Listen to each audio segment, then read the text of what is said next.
So at this point, we have all the building blocks. Let's take an example that will put everything together and bring it all together for you. Okay, so the context here is we've got a data set, and just for illustration purposes, this data set has only two predictor attributes: income and lot size. And the target attribute is whether the person who has a particular income and a particular lot size of their house bought a certain product or not. Okay, so the target attribute is buyer, non-buyer. Okay, so only two predictor attributes, and the target attribute is buyer or non-buyer. Now we have chosen only two predictor attributes because we are then able to show everything graphically. Okay, let's jump right into the example.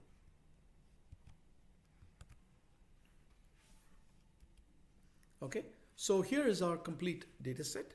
So on the x-axis we have shown income, on the y-axis we have shown the lot size. Okay, that is why we chose only two predictor attributes, because we could show everything on two dimensions. Okay, the dark dots correspond to people who were buyers of the product, and the light dots correspond to people who were not buyers of the product. Okay, of course you can see a certain pattern already. The people who are buyers tend to be those with higher incomes and higher lot sizes. Okay, but then you do have some people who have relatively low income and and are buyers, and you also have people who have relatively high income and are not buyers. Okay, so we cannot just go by one criterion alone, or similar argument for lot size. So we need to look at the combination of both of those, and we look at an example of building a classification tree.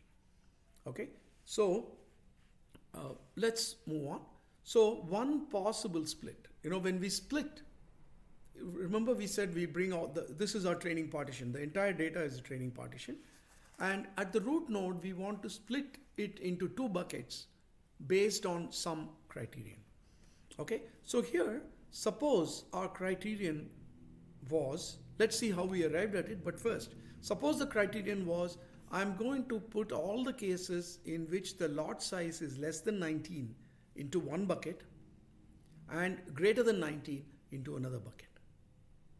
Okay, so that's what the split means. The split basically divides it into two parts, and of course since we have only two predictor attributes, we are able to show everything on paper. If it's more than two attributes or three attributes, then we won't be able to visualize it as directly as we are able to. Okay, so that's what this represents. So less than equal to 19 will go here, greater than 19 will go here. So this is the bucket for less than equal to 19. That's the bucket for greater than 19. Okay, is this a good decision or not? Just intuitively. Well, it looks like a good decision because most of the cases in this bucket are buyers, and most of the cases in this bucket are non-buyers. Okay, so that's good. We have achieved a good amount of purity of both the nodes. Whereas in the original data, this was completely impure. Half of them are buyers, half of them are non-buyers. Okay, so that is as impure as it can be. So the Gini index is at the maximum level of 0.5.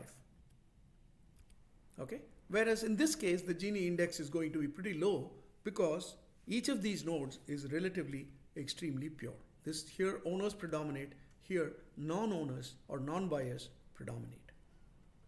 Okay, so this is just showing you how the partition breaks it into two parts.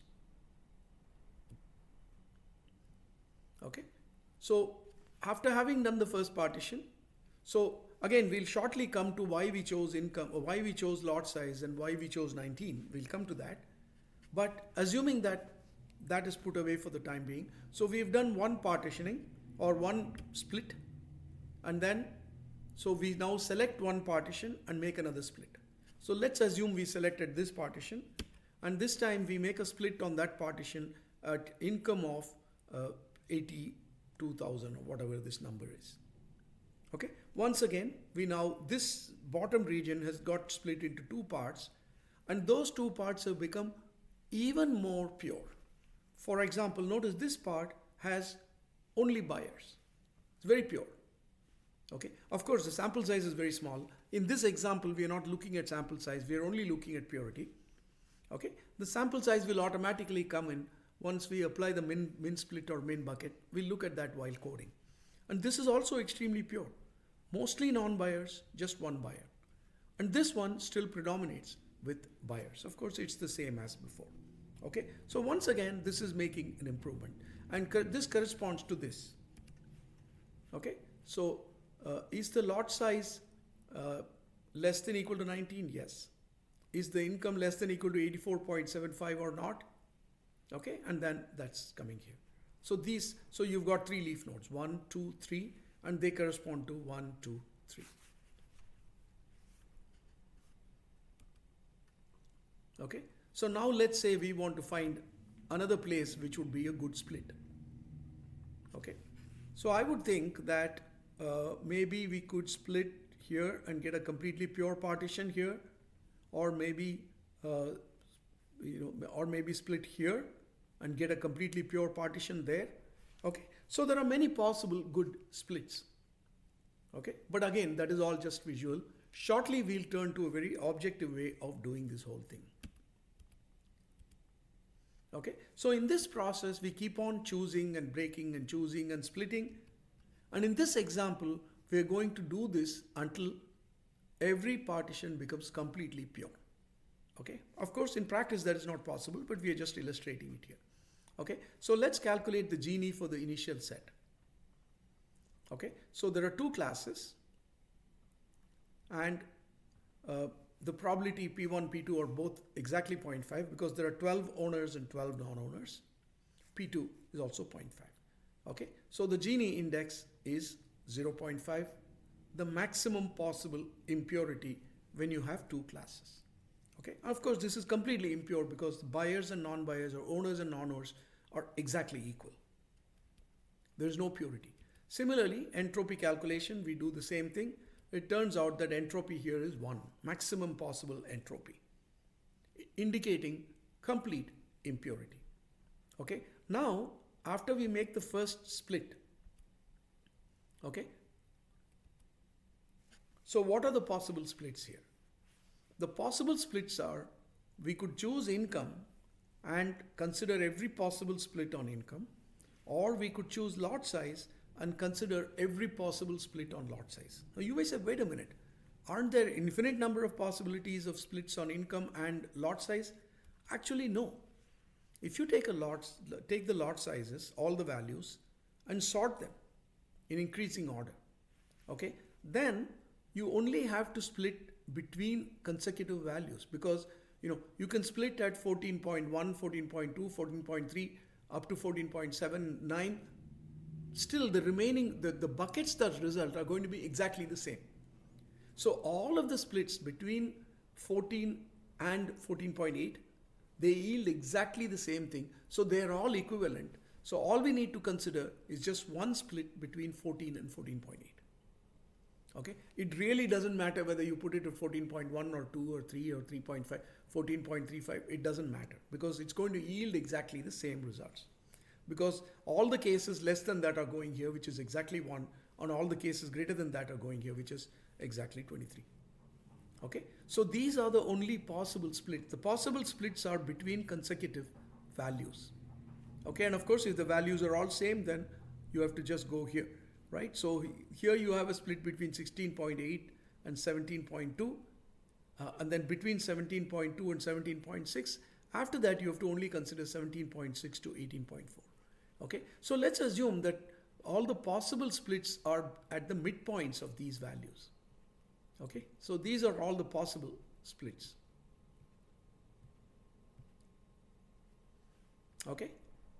And that means what? There are 3 plus 3, 6, 7, 8, 9, 10, 11, 12, 13, 14, 15, 16, 17. 17 possible splits on lot sizes. Similarly, there are this many possible splits, 21 possible splits on incomes. So totally there are 38 possible splits. Okay. So all we have to do is to find which of these 38 possible splits gives us the maximum purity. Okay, either using the Gini criterion or using the entropy criterion, doesn't matter. Let's assume one criterion. So whichever split out of all these. So essentially the computer is going to calculate the resulting Gini for all of these 38 splits and then pick the one that is best. Okay, and that best one turns out to be this.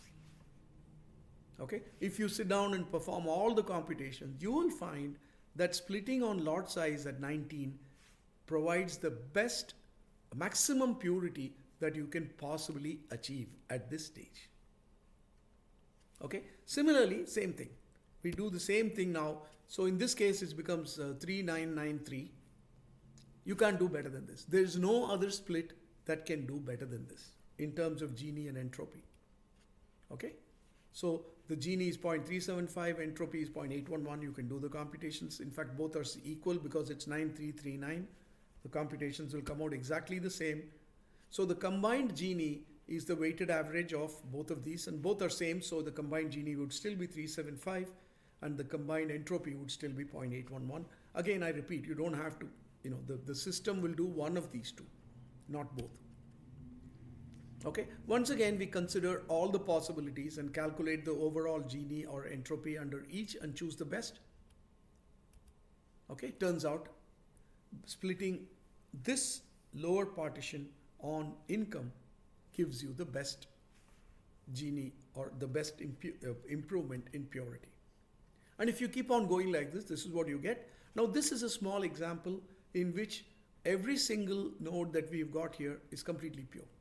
Okay, this has only non-owners, this has only owners, this has, of course, one owner, this has one non-owner, one owner, etc. But everything is pure.